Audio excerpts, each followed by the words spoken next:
کائنات میں ایک عظیم مقصد لے کر اللہ نے مجھے بھیجا ہے۔ میں دنیا کی پیداوار نہیں ہوں، میں عالم جبروت سے اتری ہوئی مخلوق ہوں، جسے جینے کے لیے خدا نے جسم کے طور پہ یہ گاڑی دی ہے۔ اب نیکیاں کرنی ہیں تو جسم کے ذریعے سے، آپ روئیں گے آنکھ سے آنسو بہے گا، ماتم کریں گے ہاتھ سینے پہ لگے گا۔ تو یہ جسم وہ زمین ہے جس پہ ہم نے اخلاق کے پودے لگانے ہیں، جس پہ ہم نے کردار کے پودے لگانے ہیں۔ اس سے زیادہ اس جسم کی کوئی ویلیو نہیں ہے۔ مقدس ترین جسم کربلا میں پامال ہوا، مقدس ترین جسم ولی خدا۔ صرف امام حسین کا جسم نہیں، حضرت یحییٰ کو بھی ایسے ہی سر قلم کر دیا گیا تھا جیسے امام حسین کا سر قلم ہوا۔ تو سوچنے کی بات ہے کہ خدا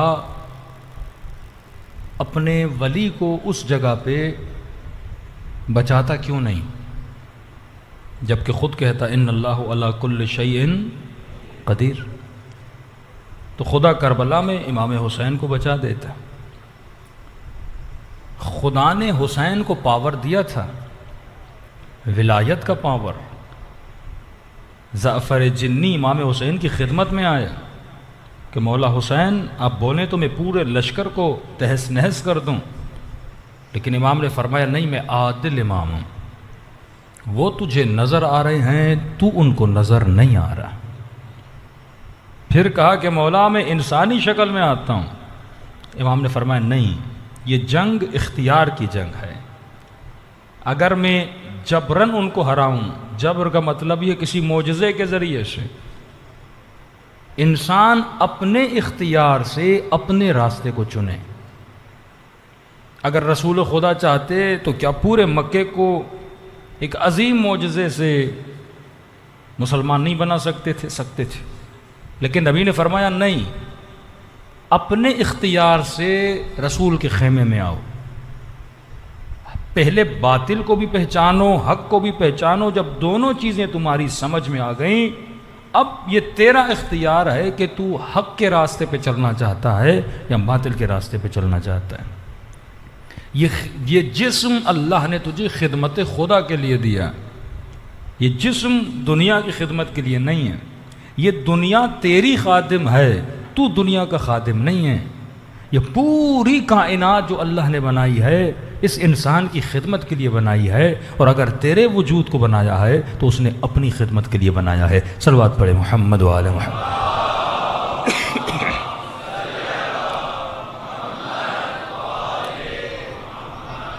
محدود دنیا کے ذریعے تو لا محدود کائنات کو خلق کرتا ہے۔ کہ میں نے شکم مادر کی مثال دی تھی، معصوم فرماتے مت سمجھنا کہ دنیا آخرت سے الگ ہے۔ ہمارا جو تصور ہے کہتے ہیں آخرت آئے گی، ابھی آخرت ہے۔ بالکل ایسے جس طرح بچہ شکم مادر میں ہوتا ہے، شکم مادر دنیا میں ہے، دنیا سے باہر نہیں ہے۔ اسی طرح دنیا برزخ میں ہے، برزخ سے باہر نہیں ہے۔ ابھی بھی تیری آخرت بن رہی ہے، ابھی یہ لمحے جو آپ یہاں پہ گزار رہے ہیں، آپ عالم برزخ میں کچھ بنا رہے ہیں۔ یعنی ودن سیکنڈ اگر مجھے موت آ جائے، میری روح بدن سے نکل جائے، فوراً اس عالم، وہ عالم یہاں سے جدا نہیں ہے، بس دنیا ایک چھوٹا سا بال ہے جو ایک بہت بڑے بال کے اندر ہے۔ تو اس کے اندر ہے پر اسے دیکھ نہیں پاتا، تو اس کے اندر ہے پر اس کو درک نہیں کر پاتا، اسے سمجھ نہیں پاتا۔ لیکن ہاں اگر تو چاہے اس کائنات کی ایک جھلک کو دیکھے تو اپنی روح کی پرواز کو بلند کر۔ کئی لوگ عالم خواب میں، خوابوں کی صورت میں مردوں سے ملتے ہیں، مردوں سے ملاقات کرتے ہیں، اور مردے انہیں کئی اوقات وہ احوالات بھی بتاتے ہیں کہ ہم کس حال میں ہیں۔ ارواح کو بلایا بھی جاتا ہے جن کو خدا یہ طاقت دیتا ہے۔ شیخ ہلی اور مقدس اردبیلی کے لیے مشہور ہے کہ کسی عالم جو احضار ارواح کا علم جانتا تھا، اسے کسی نے بولا کہ مثلاً شیخ مفید یا علامہ ہلی کو بلاؤ، تو اس نے کہا میں ان دو کو بلا نہیں سکتا۔ کہا کیوں؟ کہا ابھی ابھی وہ جنت میں علی کے ساتھ بیٹھے ہوئے ہیں۔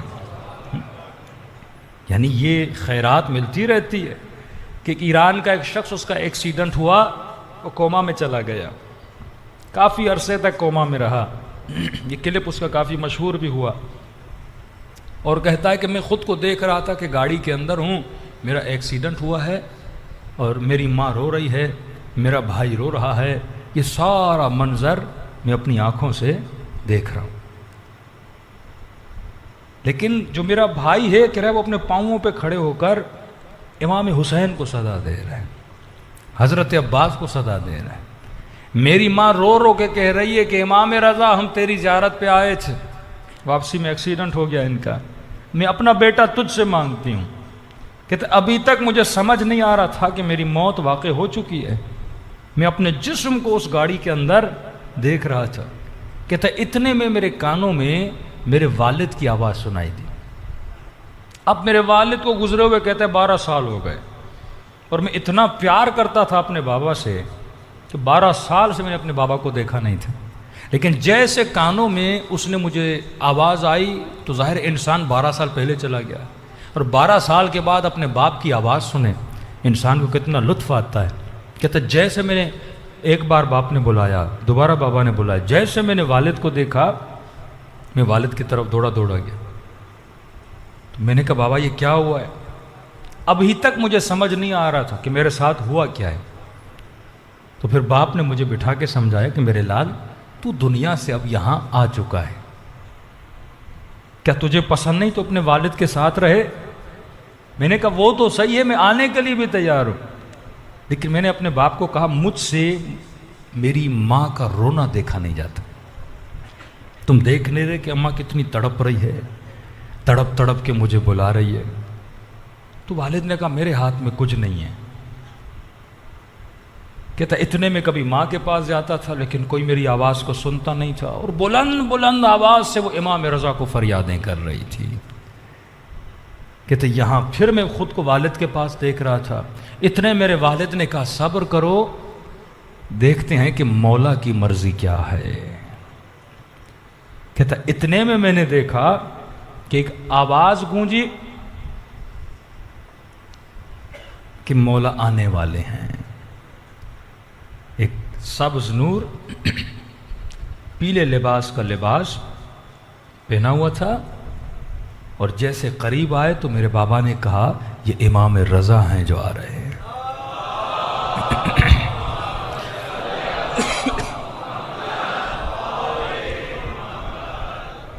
کہتے مولا رضا آئے، میں نے مولا کی قدم بوسی کی، لیکن مولا نے مجھ سے کوئی کلام نہیں کیا، میرے باپ سے بات کرنے لگے۔ کہا ماجرا کیا ہے؟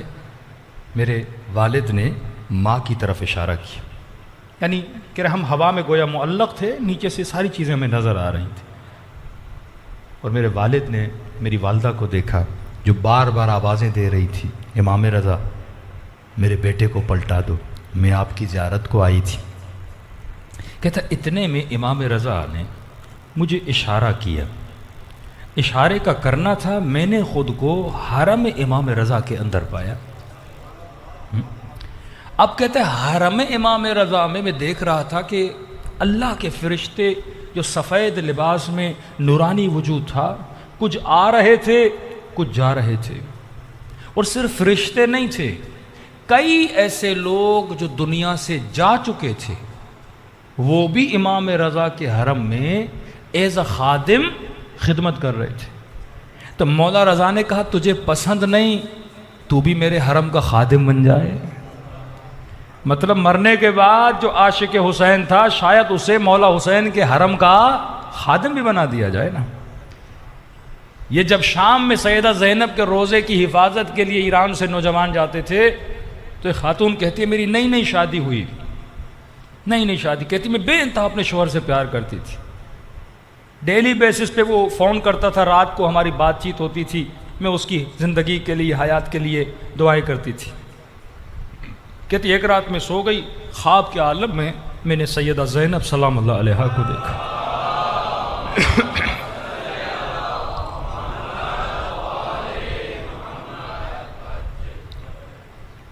کہتے وہ ابوہت، وہ جلال، وہ ہیبت بی بی کے چہرے پر تھی. بڑا سا چہرہ تھا بی بی کا. اور بی بی نے میرے ہاتھ میں ایک رقعہ دیا، ایک کاغذ دیا، اور مسکرا کر وہ مجھے کاغذ دیا.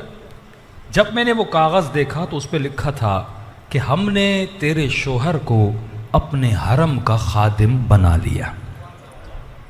کہتی یہ میں نے رات کو خواب دیکھا، صبح اٹھی ہوئے پریشان تھی، یہ کیسا خواب ہے. اتفاق سے اس رات اسے اس کے شوہر کا فون بھی نہیں آیا. کہتی صبح تک انتظار میں تھی، مجھے پتا نہیں تھا، لیکن وہ شام میں ظالموں کے حملے میں شہید ہو چکا تھا. گھڑی وہی تھی جب سیدہ زینب کو میں نے خواب میں دیکھا تھا.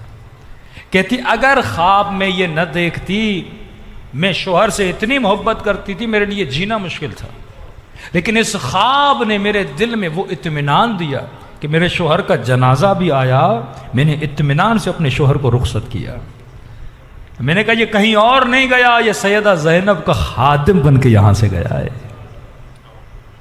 یہ وہ عقیدہ تھا جو لوگوں کا مضبوط ہوتا تھا کہ دنیا دار فنا ہے. ہم یہاں پہ 60 سال 70 سال آتے ہیں، اس جسم سے جو کرتے ہو وہاں تجھے دکھایا جاتا ہے. کہ امام رضا نے کہا میرے حرم کا خادم نہیں بننا چاہتے.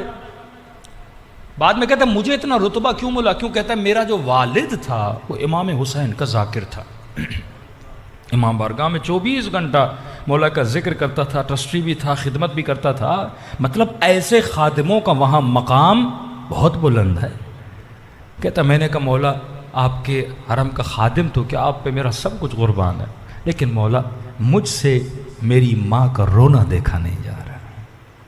کہتا پھر میں نے دیکھا اپنے والد کے قریب ہوں. اتنے میں کہتا ہے پھر ایک آواز بلند ہوئی کہ مولا آنے والے ہیں. کہتے اب جو دیکھا ایک نورانی سفید نور. جب قریب آئے تو میرے والد کی زبان سے یہ جملے نکلے اللہم عجل لولیک الفرج. اب جو دیکھا، صلوات پڑھیں مولا کی شان.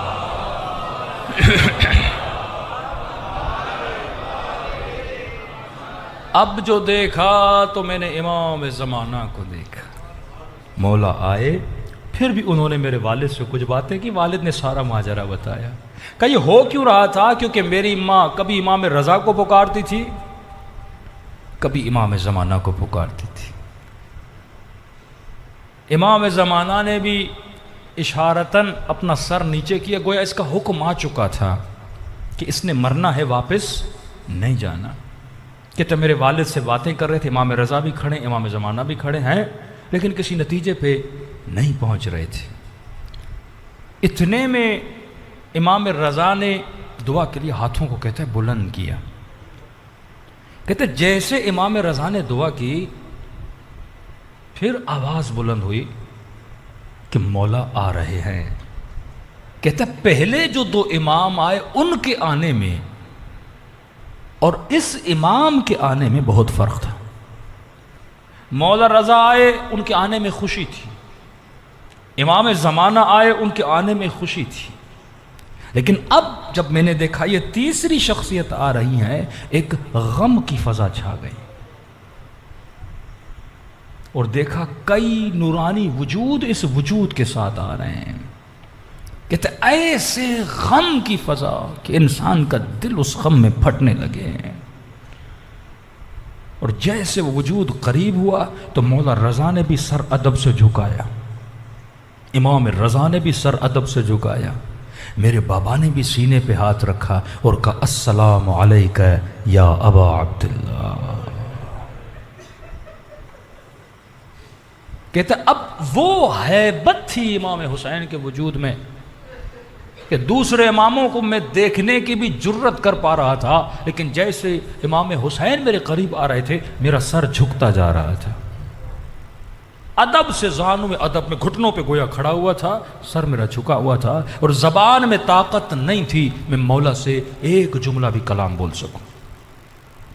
اور جیسے مولا آئے، بلند آواز سے امام رضا نے میرے والد کو کہا کیا بات ہے کہ اس کی ماں ہمیں اتنا کیوں بلا رہی ہے؟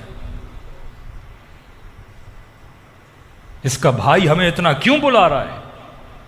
کہتے میرے والد نے کہا کہ مولا یہ میرا بیٹا ہے، یہ اس کا ایکسیڈنٹ ہوا ہے، اس کی ماں رو رہی ہے، باپ رو رہا ہے، کہ اللہ کی طرف سے حکم ہو چکا ہے، اس کی واپسی ممکن نہیں ہے، کیا یہ یہاں پہ خوش نہیں تیرے ساتھ؟ تو کہتا ہے میرے والد نے کہا سب کچھ ہے، لیکن یہ بار بار یہ کہتا ہے مجھ سے میری ماں کا رونا دیکھا نہیں جاتا۔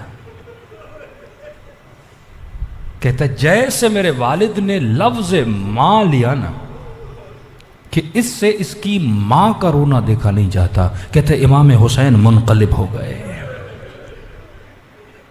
اور دعا کے لیے ہاتھوں کو بلند کیا۔ دعا کرنے کے بعد میرے قریب آئے اور کہا جا ہم نے تجھے تیری ماں کی طرف پلٹا دیا۔ یہ شخص کہتا ہے بس امام حسین نے یہ جملہ کہا جا ہم نے تجھے پلٹا دیا، کہتے ابھی تک میں نے حسین کا چہرہ نہیں دیکھا تھا، میرا سر جھکا ہوا تھا، لیکن یہ جملہ کہا نا، کہتا میں نے تھوڑی دیر کے لیے سر کو بلند کیا، نگاہ حسین کے چہرے پہ پڑی، کہتے آج تک پچھتا رہا ہوں اے کاش واپس نہ آتا۔ اتنی لذت تھی، کہتا بس وہ نگاہ پڑی، پھر میں نے خود کو ہاسپٹل میں پایا۔ تو عزیزو یہ دنیا مقام فنا ہے، گزر جائے گی۔ معصوم فرماتے ہیں یہ آنکھ جھپکنے کے برابر ہے یہ دنیا۔ کسی نے کہا مولا 60-70 سال کی زندگی کو آنکھ جھپکنا؟ امام فرماتے ہیں بوڑھے سے پوچھو زندگی کیسے گزری، کہے گا پتہ ہی نہیں لگا۔ 25 سال کے جوان سے پوچھو زندگی کیسے گزری، کہے گا پتہ ہی نہیں لگا۔ یہ محرم کے 8 دن کیسے گزر گئے پتہ چلا؟ کہا جو زندگی خواب کی طرح ہے اس زندگی کے لیے اپنی آخرت کو تباہ و برباد نہ کیا کرو۔